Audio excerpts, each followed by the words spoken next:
Аллах Субханаху ва Тааля безгә әмер итә. Әл-Бақара сүрәсенең 84-нче аятында әйтә: "Ураза тотыгыз, һәм ул сезнең өчен хәерлерәк" диде. Ягъни һич шиксез Рамазан айы безнең өчен бик зур бер фурсат.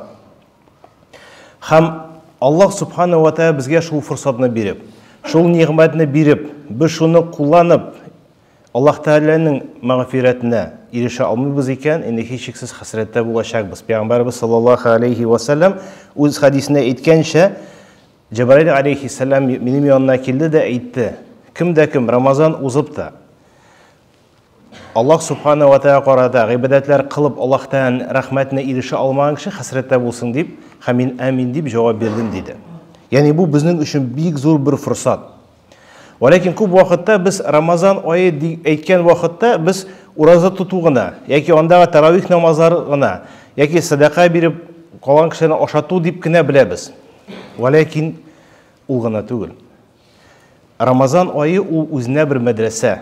Инде бу айга хәтле кылган гөнаһларны калдырырга, бу айга хәтле кылган хаталарыбызны төзәтергә, бу көнгә хәтле ниндер бер теге салкын караш белән яки ялкаулык белән үтәмәгән гамәлләрне үтәргә вакыт.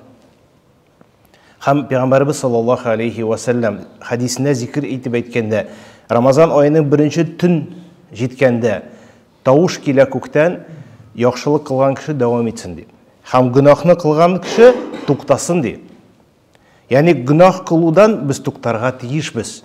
Бу айда гомумән һәм һич шиксез ачтырып кына шу элекке бу Рамазан хәтле кылган гөнаһларыбызны кылуына калдырмыйбыз икән, дәвам итәбез икән, ул нинең файдасы булмас, теге ачтыруның файдасы булмас. Имам Аль-Газалинең әйткән сүзләре бар үз китабында. Аллаһ Субханаху ва Тааля бер бәндәсен яратса, ягъни мусульман арасында үзенә бер кулын яратса ди, ул кулны шул Рамазан аенда күбрәк гыйбадәт кылырга нитә, этәргә җитеп шартлар куя, кеше күбрәк гамәлләр кыла башлый диде. Ни өчен? Ягъни Аллаһ Субханаху ва Тааля мәгъфиратенә ирешсен өчен дип. Һәм кемне ул яратмый, ул аңар киресенчә гөнаһ кылырга дәвам итәргә мөмкинчелек бирә диде. Һәм бу кеше шул изге төннәрдә, изге көннәрдә, изге сәгатьләрдә үзенең гөнаһ кылуын дәвам итә диде. Ни өчен? Ягъни кыямәт көненә тагын да күбрәк ул кешене җәзалар өчен диде. Һәм бу Аллаһта мәхәббәте Рамазанга хәтле кылган гамәлләр өчен диде. Ягъни телибез икән, шул Рамазан аенда Аллаһ Субханаху ва Тааля безгә күбрәк гыйбадәт кылырга ярдәм итүен тәүбәләр кылып, Аллаһтан истигъфар кылып, Аллаһта кайтырга тиешбез. Инде Аллаһ Тәгаләгә кайтып, тәүбәләр кылып, Аллаһ Субханаху ва Тааля безне гафу итә икән, инде бу айда безгә гамәлләр кылырга мөмкинчелек бирә. Киресенчә без гөнаһыбызны дәвам итәбез икән, Рамазан аенда да шулай гөнаһ кылачакбыз. Һәм бу имамның әйткән сүзләре Аллаһ Субханаху ва Тааляның бу кешене яратмавына бу дәлил булып тора диде.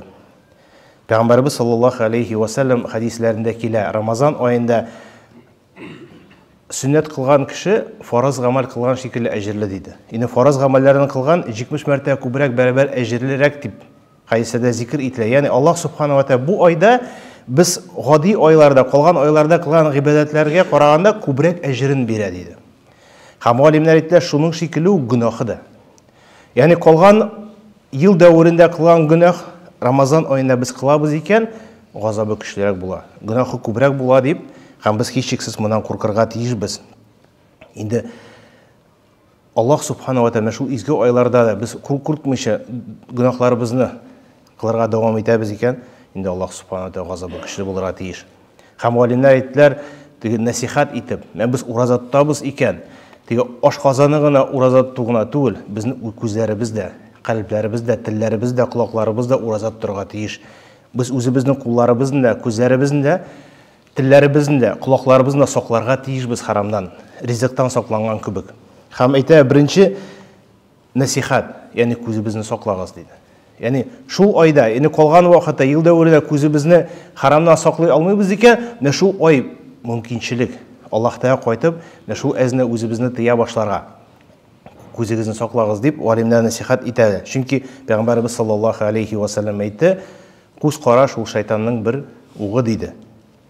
Һәм мөмкин қадар біз тырышырга тиебез, Аллаһ субхана ва безне шундан сакласын дип. Һәм Пәйғамбарыбыз саллаллаху алейхи ва саллям вәгъдә итә. Кем үзенең күз карашын саклый икән, Аллаһ субхана ва тааля иман ләззәтен калбына бирә диде.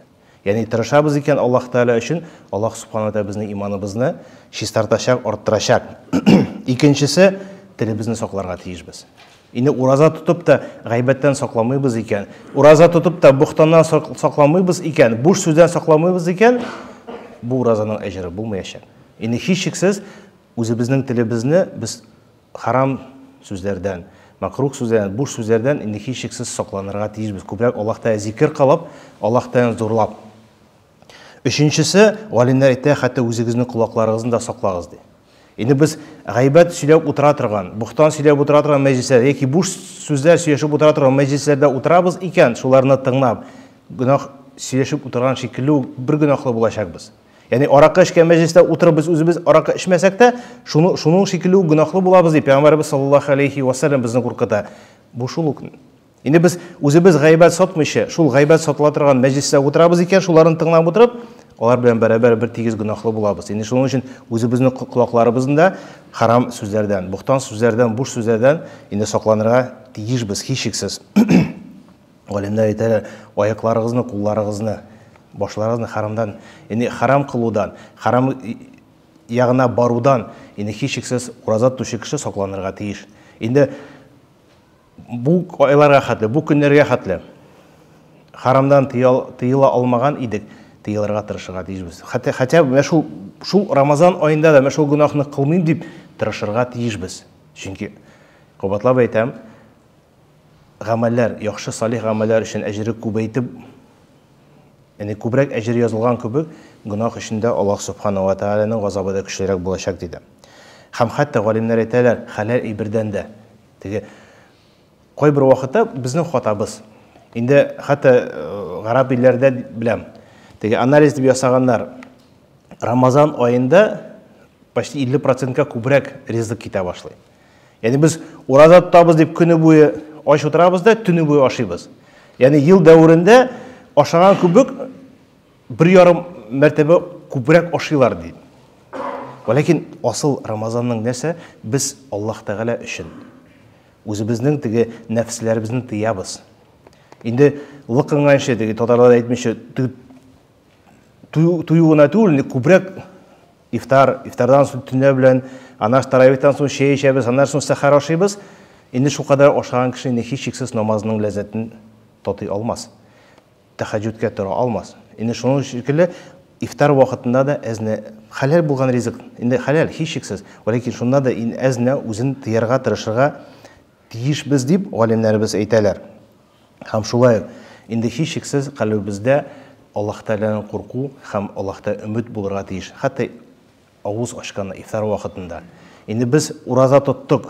Иншаалла Аллаһ субхана ва тааля кабул итте дип өметләнергә тиешбез. Ләкин шул ук вакытта Аллаһ субхана ва тааля бәлки бу уразабызны кабул да итмәскә мөмкин дип, ондан да куркырга тиешбез. Яни без үзебезне шатландырабыз. Инде мусульман кешегә Аллаһ субхана ва тааля вәгъдә иткән ике шатлык, берсе авыз ачканда, икенчесе әҗр алганда дип. Ләкин шул вакытта Пәйгамбәрбез саллаллаху алейхи ва саллямның хадисләре бар. Кеше көне бу ураза тотып та, аңар фақат ач торды дип кенә язылыр дип. Шуннан куркырга тиешбез. Һәм шул курку калбыбызда булырга тиеш. Күбрәк тырышырга тиешбез. Камил рәвештә, мөмкин кадәр җиренә җиткереп ураза тотырга тырышырга тиешбез. Инде бәлки Аллаһ субхана ва тааля ниндидер әзне хаталар булуын гафу итер дип өметләнеп. Шуның өчен мусульман кеше, ураза тоткан кеше, яни һичшиксез буш сүзләрдән, талашулардан, сугышудан сакланырга тиеш. Хәтта Пәйгамбәрбез саллаллаху алейхи ва саллям безне өйрәтә. Без ураза тотып та безгә берәр кеше теге начар сүз әйтеп, теге талашуга нитсә, теге тәргеш булып торганда, ана саим, мин ураза тутучы дип җавап бирегез дип Пәйгамбәрбез саллаллаху алейхи ва саллям өйрәтә. Яни машинада йөргәндә кемдер теге юлны кисеп, яки ниндидер бер начар сүз әйткән вакытта biz ураза тотканыбызны онытмаска тиешбез. Инде шул вакытта сабырлык итеп, сабырлык күрсәтеп, сабыр итеп, инде Мин ураза тотам, Аллах өчен мин моны нитәм үземнең кулымда тотам дип сабырлык күрсәтәбез икән, инде һичшиксез моның өчен әҗр алачакбыз. Һәм һичшиксез моны аңларга тиешбез һәм моннан куркырга тиешбез. Пәйгамбәрбез саллаллаһу алейхи ва саллям үз хадисендә әйтте: Кем дә кем ураза тотып, ләкин начар сүзләрдән тыелмаса һәм начар гамәлләрдән тыелмаса, Аллаһ субханаһу ва тааля бу кешене ач турына мохтаҗ түгел диде Пәйгамбәрбез саллаллаһу алейхи ва саллям. Ягъни мин ураза тотам дип гөнаһларыбызны дәвам итәбез икән, начар сүзләрдән тыелмыйбыз икән, Пәйгамбәрбез саллаллаһу алейхи ва саллям әйтте: Аллаһ тааля бу адәм баласының ураза тотуына мохтаҗ түгел диде. Кирәк түгел, Аллаһ та кабул итми моны. Шуның өчен ураза тотабыз икән, Аллаһтан мәгъфирәтеннән телибез икән, нинди зур форсат, нинди мөмкинчелек, күп зикр ителде. Мәчетләрдә дәрес бирелә, ягъни фазилат күпме Аллаһ субханаһу ва тааля үз рәхмәтен бу айларда, бу көннәрдә яшерде. Һәм без мәшул харамнардан тыелмыйбыз икән, инде һичшиксез бу фазилатлардан, бу рәхмәттән мәхрүм калачакбыз. Һәм Хакимнән риваят кылган хадистә Пәйгамбәрбез саллаллаһу алейхи ва саллям әйтте: Күпме, ягъни никадәр күп кешеләр ди, ураза тотып та фақат кыямәт көнә ул кеше ачтырды дип кенә язылыр диде. Ягъни фақат ачтырды дип әҗре булмас диде. Инде һичшиксез моннан куркырга тиешбез. Инде кабатлап әйтәм, ураза тотабыз икән, ашказаны белән генә түгел, бәлки үзебезнең күзләребез белән, телләребез белән, колакларыбыз белән, үзенең кулларыбыз белән дә ураза тоторга тырышырга тиешбез. Ва кулу каула хада ва астагфируллаһ ва